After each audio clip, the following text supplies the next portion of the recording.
Baik, Assalamualaikum warahmatullahi wabarakatuh. Kami dari kelompok 4 izin menyampaikan hasil dari proyek kami, yaitu mengenai analisis kejahatan kekerasan dengan algoritma regresi linier, random forest, dan SVM dengan data communities and crime unnormalized. Untuk anggota kelompok 4 sendiri, yaitu ada Lailal Hidayanti dengan saya sendiri, Nurmaila Putri, Rahmawati Dian Pratiwi, dan Nurlaila Lutfi Aziza. Mengenai latar belakang dari proyek kami, yaitu bertujuan untuk mencari model AI yang paling optimal dalam memprediksi tingkat kejahatan kekerasan. Nah, dikarenakan data sosial seringkali rumit dan berantakan, maka data tersebut diolah secara khusus untuk dibandingkan melalui 3 model, yaitu regresi linier, random forest, dan SVM. Fokus utamanya adalah menemukan model yang paling akurat dan optimal agar pemerintah atau polisi punya alat prediksi yang handal untuk mencegah kejahatan secara lebih efektif. Selanjutnya ada diagram alur. Jadi yang pertama itu ada input data, yaitu memasukkan dataset, lalu ada preprocessing yang berisi penanganan missing value, penanganan outlier, encoding, dan juga transformasi, lalu ada split data, ada normalisasi data, ada pelatihan model yang berisi 3 model, yaitu regresi linear, random forest, dan juga SVM, lalu ada evaluasi model dengan MAE, MSE, dan R quadrat score, lalu penentuan model paling optimal. Selanjutnya yang terakhir ada output model terbaik. Ini adalah dataset yang kami gunakan. Kami menggunakan dataset yang berjudul Communities and Crime Unnormalized yang kami ambil dari sumber UCI Machine Learning Repository yang memuat baris 2215 dan kolom 125. Dataset ini memiliki sekitar 125 kolom yang mencakup variabel target violent per pop serta lebih dari 120 fitur prediktor numerik. Selanjutnya, pengecekan missing value. Setelah kita cek missing value pada target, ditemukan banyak di fitur kepolisian. Sejumlah 22 fitur, terdapat missing value mencapai 84,51% dengan 1.872 data. Dalam variabel targetnya, yaitu violent per pop, ditemukan missing value sejumlah 9,98% atau 221 data. Nah, dari missing value ini, solusinya yaitu diperlukan metode imputasi yang tepat untuk mengisi kekosongan data agar model regresi dapat dilatih secara maksimal tanpa kehilangan terlalu banyak informasi penting. Selanjutnya adalah mengecek duplikat. Pengecekan duplikasi pada 2215 baris dataset menunjukkan tidak terdapat data duplikat pada dataset, sehingga seluruh data dapat digunakan tanpa perlu dilakukan penanganan data duplikat. Baik, untuk outlier, pada gambar pertama ini menunjukkan variabel target violent per pop, di mana boxplot menunjukkan banyak outlier di bagian atas. Nilai ini menggambarkan komunitas dengan tingkat kejahatan yang jauh lebih tinggi dibandingkan mayoritas data. Sedangkan pada gambar satunya, yaitu menunjuk fitur PCT Kids Stupa, di mana outlier terlihat di bagian bawah. Ini menggambarkan komunitas dengan kondisi keluarga yang sangat berbeda dan belum tentu merupakan noise.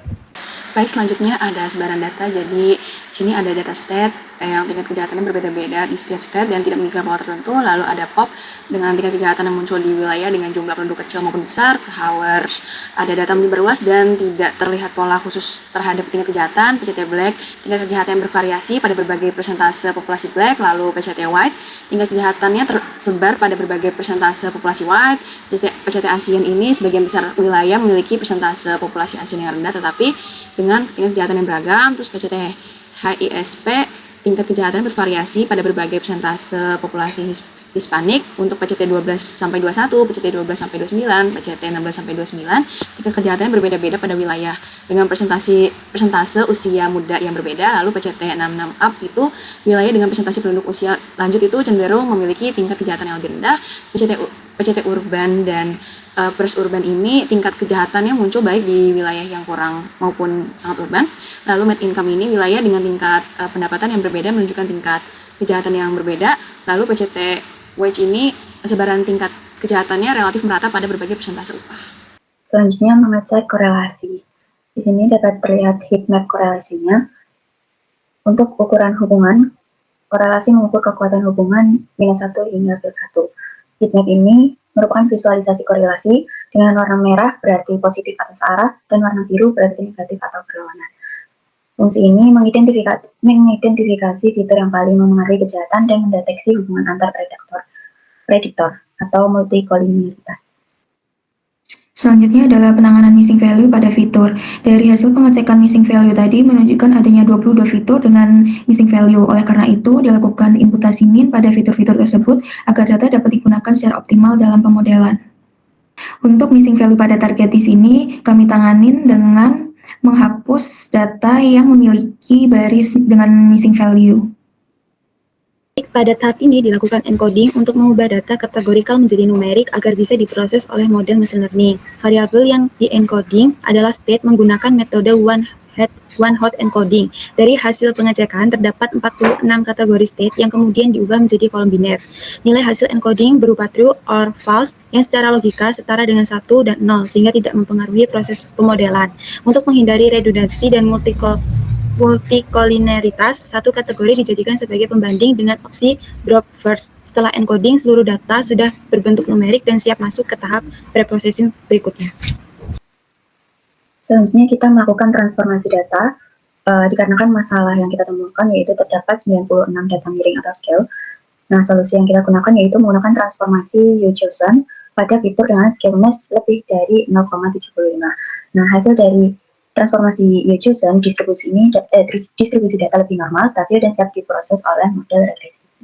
Baik, selanjutnya ada split data. Jadi, split data itu tahap persiapan sebelum pemodelan untuk membagi dataset menjadi data training.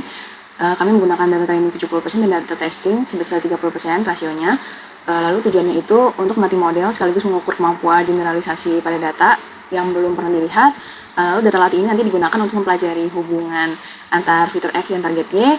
Lalu data ujinya ini nanti digunakan untuk evaluasi kinerja model. Nanti parameter state sama dengan 1 yang ini digunakan agar hasil pembagian datanya konsisten setiap kali kodenya dijalankan.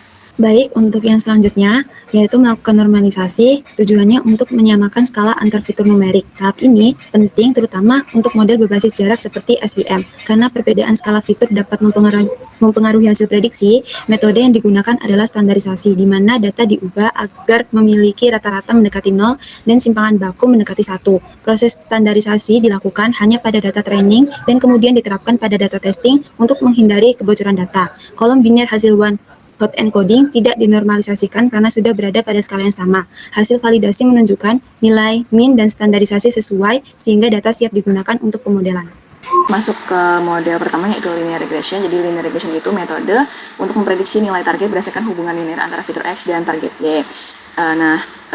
Didapatkan nilai MAE sebesar 265,56, MSE sebesar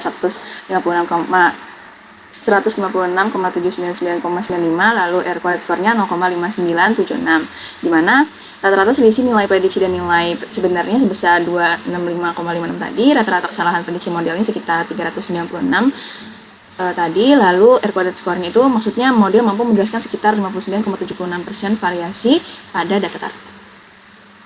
Selanjutnya ada model random forest. Pada model ini kita melakukan hyperparameter tuning menggunakan randomized search CV. Berdasarkan hasil evaluasi setelah proses fine-tuning pada skenario terbaik yaitu pemrosesan penanganan missing value menggunakan NiAN tanpa penanganan outlier, diperoleh nilai R-square-nya sebesar 0,6510, MAE sebesar 240,8052, dan RMSE sebesar 368,781. Nilai R-square tersebut menunjukkan bahwa model mampu menjelaskan sekitar 65,10% variasi data target, yang menandakan adanya peningkatan kemampuan prediksi dibandingkan sebelum dilakukan fine-tuning. Baik, untuk pemodelan yang ketiga yaitu menggunakan SVM. Berdasarkan hasil evaluasi setelah proses fine-tuning, pada skenario terbaik yaitu menggunakan min tanpa penanganan outlier diperoleh nilai R kuadrat sebesar 0,4876, MAI sebesar 256, dan RMSE sebesar 446,86. Nah, nilai R kuadrat ini menunjukkan masih lebih rendah dibandingkan skenario yang menerapkan penanganan outlier. Sedangkan pada nilai MAE dan MSE mengindikasikan bahwa hasil prediksi model masih cukup dipengaruhi oleh nilai ekstrim. Sehingga kesimpulannya, hal ini menunjukkan ketiadaan penanganan outlier membuat model belum mencapai performa yang optimal. Selanjutnya adalah kesimpulan dari penelitian ini bisa disimpulkan bahwa tingkat kejahatan kekerasan sebenarnya bisa diprediksi menggunakan metode regresi dengan melihat kondisi sosial, ekonomi, dan lingkungan suatu wilayah. Dari 3 model yang dicoba, Random Forest menunjukkan hasil yang paling konsisten dan paling baik. Model ini bekerja paling optimal pada skenario pemrosesan dengan imputasi min tanpa penanganan outlier dan mampu mencapai nilai R-square sekitar 65%, yang berarti model sudah cukup baik dalam menjelaskan variasi data. Selain itu, penggunaan imputasi min juga memberikan hasil yang sedikit lebih baik dibandingkan imputasi median. Sementara itu, untuk regresi linear, penanganan outlier terbukti membantu meningkatkan performa karena model ini cukup sensitif terhadap nilai-nilai ekstrim. Sekian presentasi dari kelompok kami. Apabila ada kurang lebihnya mohon dimaafkan. Wassalamualaikum warahmatullahi wabarakatuh.